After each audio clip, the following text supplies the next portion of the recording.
Assalamualaikum Pak Riksa, apa kabar? Waalaikumsalam warahmatullahi wabarakatuh. Alhamdulillah Lama, kabar baik ini Mas. ya lama saya tidak bertemu Pak Riksa, kangen sekali Pak Riksa. Dan sekarang Pak Riksa sudah bebas dari ujian. Alhamdulillah. Pak Riksa, berapa lama Pak Riksa divonis saat itu Pak Riksa?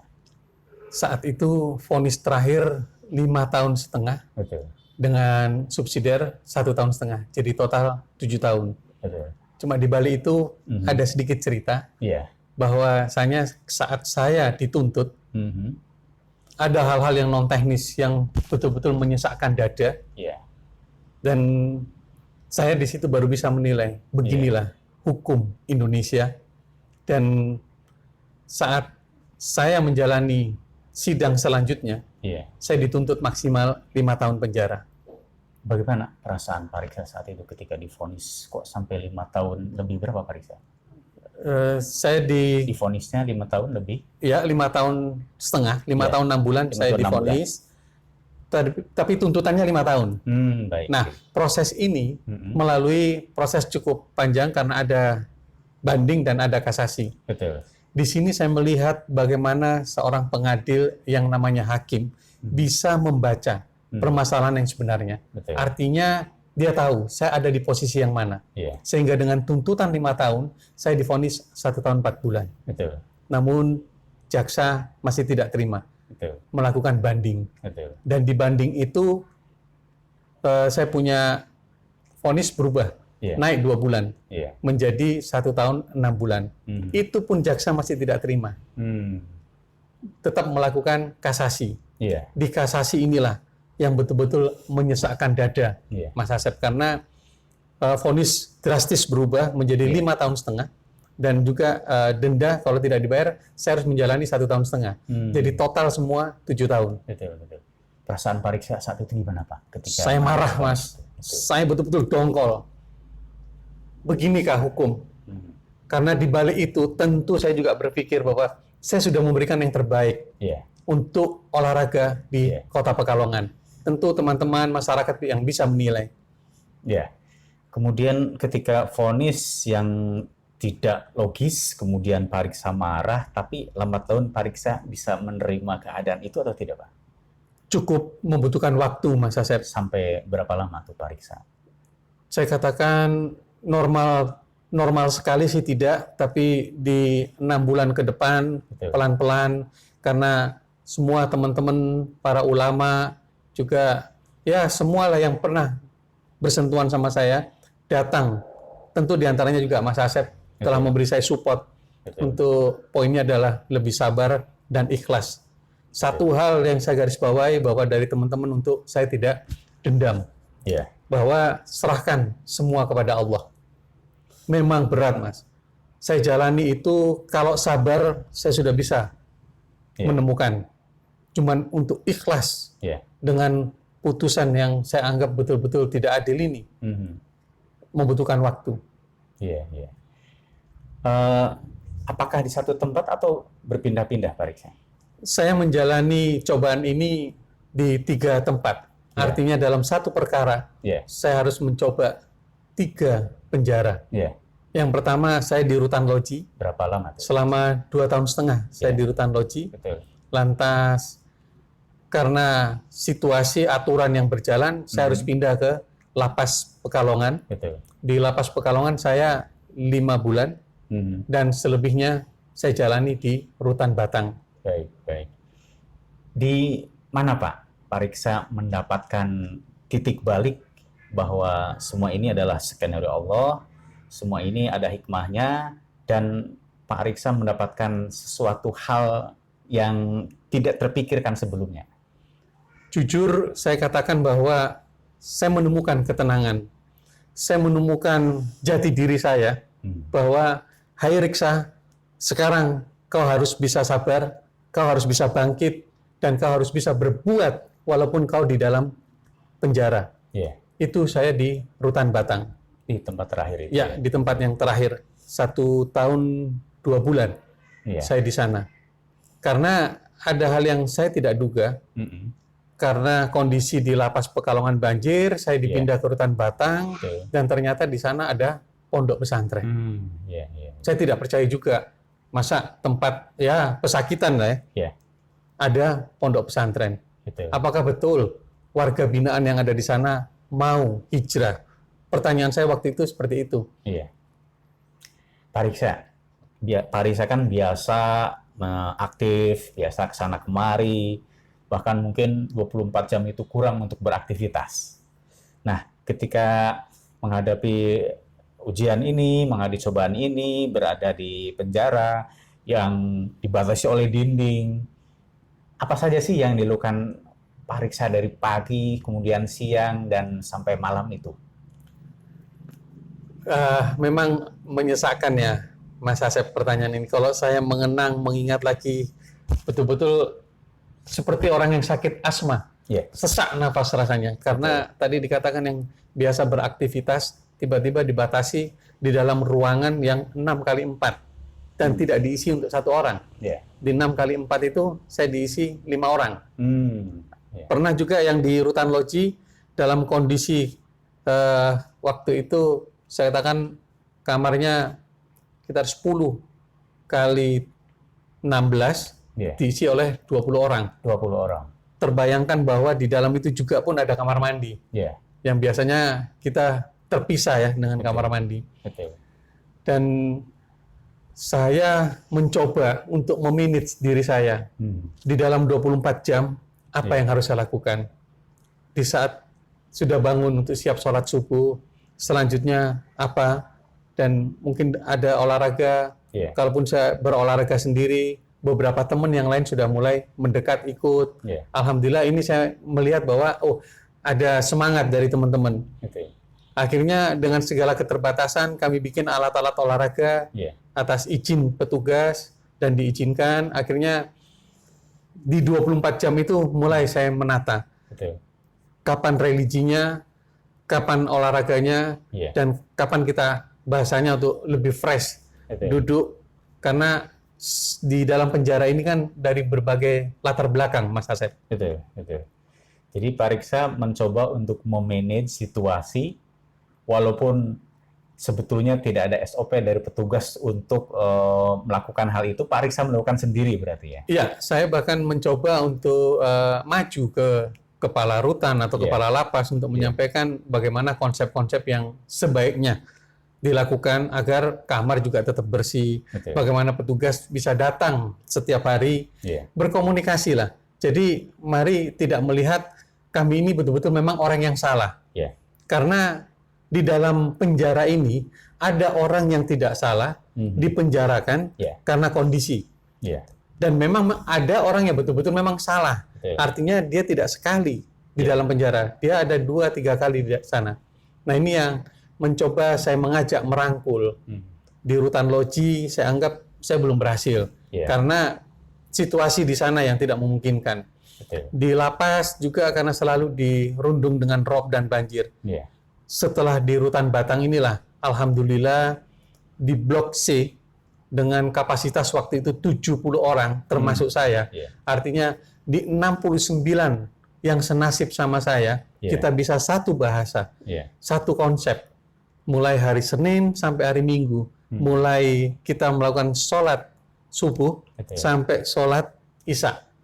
Tidak terputus kegiatan demi kegiatan. Betul. Kalaupun istirahat, betul-betul dimanfaatkan istirahat itu pendek. Iya. Karena kegiatan di sana kita mencoba konsep kurikulumnya sama dengan pondok di luar. Iya. Begitu Mas Baik. Asep. Pak Riksa, ketika di dalam kan orang masuk ke dalam penjara itu dengan berbagai macam penyebab ya Pak Riksa. Iya. Itu kebanyakan penyebabnya apa Pak Riksa? Kalau bicara penyebab tentu saya arahkan ke kasus ya. Betul. Yang paling minim memang kasus seperti saya, tipikor. Iya. Saat ini yang terbanyak kasusnya narkoba. Narkoba. Saya ambil contoh di blok saya, blok santri, yang blok C itu Iya. dari 70 orang itu 55 narkoba. Selebihnya ya ada 363 pencurian, Betul. ada 365 perampokan, bahkan juga ada perlindungan anak, Iya. dan juga penipuan Betul. itu, Mas. Dan kami mencoba untuk tidak melihat kasus. Iya, iya. Kita fokus, ayo hijrah. Lakukan sama gitu ya. Betul. Oke. Siapa Pak Riksa yang memberikan semangat terus-menerus kepada Pak Riksa sehingga kondisi yang ada walaupun menyesakkan dada, walaupun membuat sedih, membuat bingung, membuat down, tapi Pak Riksa tetap tegar terus. Ada nggak orang yang memberikan support seperti itu? Ya, ulama-ulama cukup intens datang. Betul. Bahkan ya teman-teman, karena saya dulu juga ada di FPBI, Forum Persaudaraan Bangsa Indonesia, saya ketuanya, itu kan terdiri dari beberapa etnis yang kita juga berlainan agama. Betul. Bahkan datang menengok saya, ya memberi support dalam aturan ajaran dia. Tapi kalau di kita sendiri, di Islam tentu saya beberapa kali dikunjungi oleh ulama besar, Habib Bakir. Dua pesan dari beliau yang selalu menjadi pegangan dari saya adalah sabar dan ikhlas. Betul. Ketika beliau yang ketiga kalinya datang menjenguk saya di Rutan Loji, saya pun menyampaikan kepada beliau bahwa untuk menemukan sabarnya saya sudah bisa, tapi ikhlas. Artinya memang harus jujur, Mas Asep.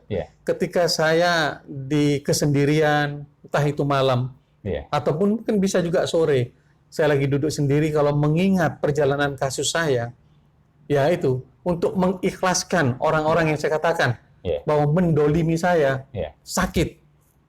Dan saya langsung ingat figur tersebut yang mengingat saya, ikhlas.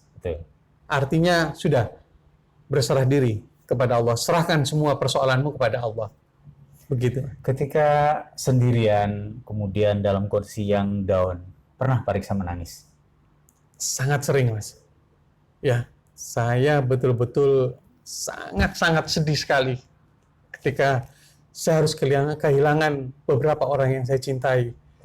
Dalam hal ini, cucu saya meninggal, kakak saya 2 meninggal, dan saya betul-betul kehilangan. Karena apa? Saya di Pekalongan betul-betul sebatang kara. Hanya teman-teman yang selalu datang, setia datang menjenguk saya.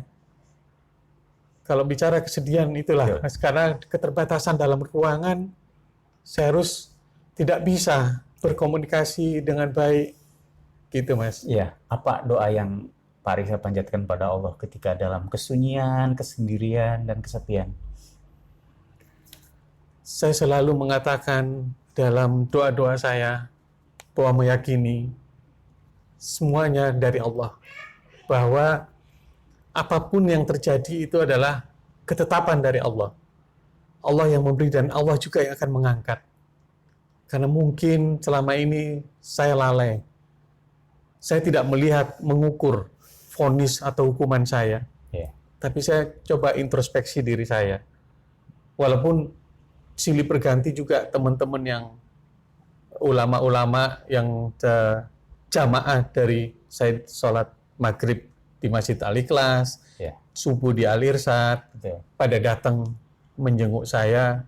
Nah, saya hanya bisa diingatkan terus bahwa kadangkala bagi kita itu baik, tapi bagi Allah tidak baik. Dan sebaliknya. Sehingga itu yang membuat saya untuk merenung bahwa ada sesuatu yang saya hilaf. Jadi saya tidak fokus di persoalan saya, tapi mungkin di persoalan yang lain. Dan akhirnya saya menemukan bahwa Allah masih menyayangi saya. Mungkin kalau di luar saya menerima musibah yang lebih parah. Dengan saya diingatkan, saya ada di dalam. Ini kesempatan saya untuk memperbaiki diri. Pak Riksa, ada kalimat yang menarik, saya minta tanggapan Pak Riksa. Kira-kira begini, skenario Allah itu jauh lebih indah untuk kita, tapi kita belum paham itu adalah skenario Allah yang terbaik. Apakah Pak Riksa saat itu berpikir seperti itu? Ya, dengan tadi saya katakan bahwa segala sesuatu terjadi itu atas ketetapan Allah. Konteksnya tentu apa yang disampaikan, bahwa belum tentu semua skenario Allah itu baik. Baik dalam arti tadi saya katakan bahwa kalau mungkin saya tidak diingatkan dengan menjalani cobaan ini, saya akan menerima cobaan yang lebih berat. Ya. Tapi memang ketika kami di dalam, rasa berontak itu memang ada. Ya. Harus saya akui. Di saat kesendirian, di saat kita menekuni, kita melihat kebesaran Allah. Ya. Terutama dalam doa-doa, saya mencoba melihat dari satu kasus ke kasus yang lain. Ya. Di saat mana kita hijrah, di saat mana kita betul-betul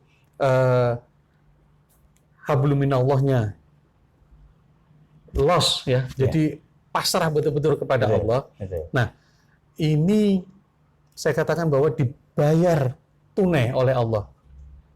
Yang paling sederhana Mas Asep ya, doa-doa untuk kepingin bertemu sama orang-orang yang kami rindukan. Ya. Saya merindukan, saya kepingin ketemu sama saudara saya. Ya. Saya tidak harus dengan by telepon. Ya. Tapi saya hanya doa, doa, dan doa. Dalam waktu tidak lama, tanpa ada komando, tanpa apa, tiba-tiba Datang. saudara saya datang.